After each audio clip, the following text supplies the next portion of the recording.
ఈరోజు దేవుని వాక్యము లూకాసు వార్త 10వ అధ్యాయము 1వ వచనం నుండి 9వ వచనం వరకు. ఆ పిమ్మట ప్రభువు 72 నియమించి తాను స్వయముగా వెళ్ళవలసిన ప్రతి పట్టణమునకు ప్రతి ప్రాంతమునకు వారిని ఇద్దరిద్దరి చొప్పున ముందుగా పంపెను.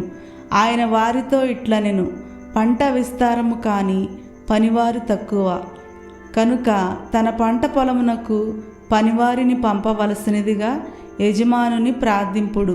మీరు పొండు, ఇదిగో తోడేళ్ల మధ్యకు గొర్రె పిల్లల వలె మిమ్ము పంపుచున్నాను. మీరు జాలెనైనను జోలెనైనను పాదరక్షలనైనను తీసుకొని పోరాదు.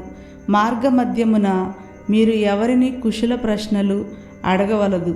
మీరు ఏ ఇంట ప్రవేశించినను ఆ ఇంటికి సమాధానము కలుగునుగాక అని చెప్పుడు. శాంతికాముడు అచ్చట ఉన్న ఎడల మీ శాంతి అతనికి కలుగును, లేనిచో అది మీకే చేరును. ఆ ఇంటివారు మీకు పెట్టు అన్నపానీయములను తినుచు త్రాగుచు అచ్చటనే ఉండు. పనివాడు తన కూలికి పాత్రుడు కదా. మీరు ఇల్లిల్లు తిరగరాదు. మీరు ఏ పట్టణములోనైనా ప్రవేశించినప్పుడు ప్రజలు మిమ్ము ఆహ్వానించి మీ ముందు పెట్టినదేదో దానిని భుజింపుడు. అచ్చటి రోగులను స్వస్థపరచి దేవుని రాజ్యము మీ సమీపమునకు వచ్చినదని చెప్పుడు.